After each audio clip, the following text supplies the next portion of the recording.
안녕하세요. 암을 포함한 모든 질병 피가 답이다. 저자 이현철입니다. 지난 시간 16강에서는 사일 후 치유 반응과 제4일에 대하여 말씀을 드렸는데요. 오늘 제17강에서는 사일하기 어려운 부위의 사일 방법에 대하여 말씀드리겠습니다. 사일을 진행하다 보면 남자보다는 여자가 사일하기가 어려울 때가 많습니다. 여자라도 부위에 따라서 더 어려운 곳이 있습니다. 대표적인 것이 가슴, 유방입니다. 보안컵을 올리고 음압을 걸면 피부가 보안컵 속을 거의 꽉 메우다시피 하여 음압이 걸리지도 않고 설령 생일이나 얼이 추출되어 나와도 보안컵 꼭지로 빠져나오는 역류현상마저 발생하게 됩니다. 어떤 여성은 복부의 피부도 너무 부드러워, 물론 정도의 차이는 있지만 남자도 그런 경우는 있습니다. 복부의 피부가 너무 부드러워 거의 유방사일과 비슷한 경우도 있습니다. 사일을 조금 진행하여 본 사람이라면 누구나 이런 고민에 빠져본 경험이 있을 것이라고 생각됩니다. 그래서 저도 거의 10년 가까이 유방사일이나 피부가 부드러운 사람의 사일을 하지 못하였습니다. 그러던 중 저의 아내가 유방 쪽에 몽우리가 생겨 병증이 있음을 알고 고민과 연구 끝에 간단하면서도 문제를 해결할 수 있는 방법을 고안하게 된 것입니다. 콜럼버스의 달걀과 같이 별로 어렵진 않습니다. 다만 발상의 전환이 필요했던 것입니다. 생각에 생각을 더하고 해결하고자 하는 노력과 의지가 있었을 뿐입니다. 우선 노란 고무줄과 5cm 보안컵이 필요합니다. 고무줄은 살갗이 고무줄의 탄력 때문에 일정 이상으로 피부가 올라오지 못하는 역할을 하는 것입니다. 그 다음으로 노란 고무줄을 사일 도중에 움직이지 않도록 보안컵에 고정시켜야 하는 문제가 생깁니다.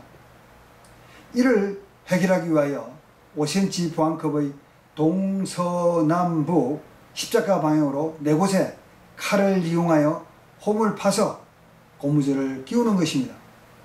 이때 홈은 고무줄의 두께보다 적어야 한다는 것입니다. 그렇다고 너무 적게 되면 노란 고무줄이 보안컵 테두리 위로 올라와서 노란 고무줄과 보안컵과의 틈이 발생해 음압의 손실을 가져오게 됩니다. 노란 고무줄 두께의 약 5분의 4, 즉 80~90% 정도면 적절할 것이나 시행착오를 겪을 수도 있습니다. 다음으로 노란 고무줄을 사일 도중에 움직이거나 벗겨지지 않도록 보안컵에 고정시키는 방법입니다. 보안컵을 보면 보안컵 꼭지 부분에 고무로 된 부분이 있습니다. 이 보안컵 꼭지의 고무 부분과 홈에다 고무줄을 거는 것입니다. 거는 방법은 우선 보안컵 테두리에 있는 홈의 한쪽 방향, 한쪽의 홈에 끼웠으면 반대편의 홈에 끼웁니다. 노란 고무줄을 끼우고 다음으로 보안컵 꼭지의 고무에 걸고 난 뒤에 한 바퀴 돌려 꼬은 뒤에 다시 반대편 보안컵 테두리 쪽으로 내려와 남은 2개의 홈에 걸면 됩니다. 눈으로 그려지십니까? 좀 전의 설명과 함께 직접 보안컵의 홈을 파고 노란 고무줄과 같이 엮는 연습을 한두 번 해보면 그리 어렵지 않게 해낼 수 있으리라 봅니다. 제가 실제 보안컵을 가지고 시범을 보여드리겠습니다. 자, 지금부터 실제 컵과 고무줄을 가지고 만드는 방법을 보여드리도록 하겠습니다. 이게 5cm 보안컵입니다. 이게 고무줄이고요. 자, 여기에 보면 제가 미리 보안컵 홈을 파놨어요. 이렇게 열십자 방향으로 동서남북으로 파놨거든요. 거기에 여러분들이 한 곳에다 우선 이걸 걸어 주시면 됩니다. 이렇게 우선 한 곳에다가 고무줄을 이렇게 걸고요. 이렇게 겁니다. 걸고 요 건 부분을 꽉 잡아 주셔야 돼요. 이렇게 건 부분을 요 끝을 꽉 잡아 주셔야 돼요. 움직이지 않도록. 요렇게 요런 상태에서 보이십니까? 요 상태, 요 상태. 자, 보이십니까? 이렇게 딱 끼워서 여기서 한 바퀴 돌려주시면 돼요. 이렇게 돌리는 순간에 중요한 거는 돌리는 순간에도 꼭 잡고 계셔야 되는 겁니다. 꼭 잡고 계시다가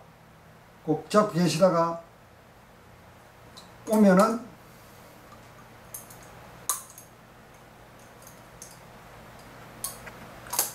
나머지 두 군데다가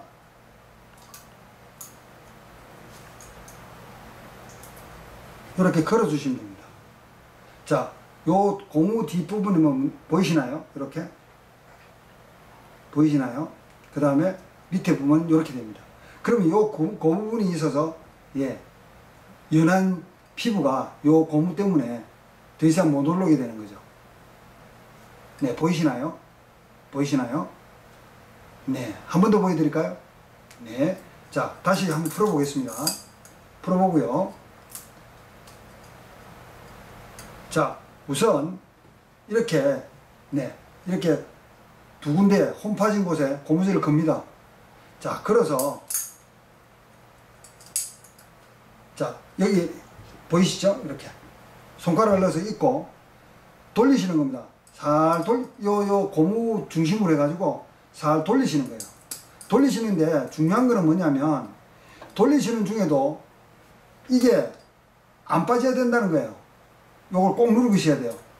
그리고 어느 정도 왔을 때에 왔을 때에 양쪽에다가 이렇게 살 걸어주면 됩니다. 네, 이렇게 보이시나요? 그리고 뒤쪽은 이렇습니다. 위쪽은 이 고무를 중심으로 이렇게 보이시나요? 네. 자, 앞쪽을 다시 보여드릴게요. 이렇게 보이시는 거예요. 자, 이 고무줄 텐션 때문에 살이 올라오지 못하는 겁니다. 그래서 유방 같은 예민한 부분, 민감한 부분에 사이를 할 수가 있게 되는 것입니다. 잘 아셨죠? 한 번을 어려우시면 다시 영상을 돌려서 보시면은 충분히 하실 수가 있습니다. 조금 어렵긴 하지만요. 네. 많은 도움이 되었으면 합니다. 그리고 이 고무줄과 이거 소독은요, 끝너문에 담궜다가 꺼내시면 됩니다. 어렵지 않습니다. 실제 해보시면, 그렇게 어렵지는 않습니다. 다음으로, 손가락 위나 발가락 위, 혹은 항문 주위 등과 같이 좁고 협소한 곳을 사용할 경우에는 일반적인 보안으로는 쉽지 않습니다. 그래서 시중에 전문가 보안 또는 특수 보안이라서 판매하고 있는 것이 있는데요. 이를 구입해서 사용하면 됩니다. 근데 가격이 좀 비싸기도 하지만 처음 보안을 시작하는 사람은 굳이 구입을 추천하지는 않습니다. 차츰 진행하면서 필요를 느낄 때에 구입을 고려하시면 됩니다. 이상으로 제17강 사혈하기 어려운 부위의 사혈 방법에 대하여 말씀드렸습니다. 제18강에서는 생인이 과다 추출됐을 때에 사용할 수 있는 꿀팁에 대해서 말씀드리도록 하겠습니다. 좋아요와 구독은 저에게 큰 힘이 됩니다. 저를 응원해 주시기를 부탁드립니다. 감사합니다. 평안한 일상 되십시오.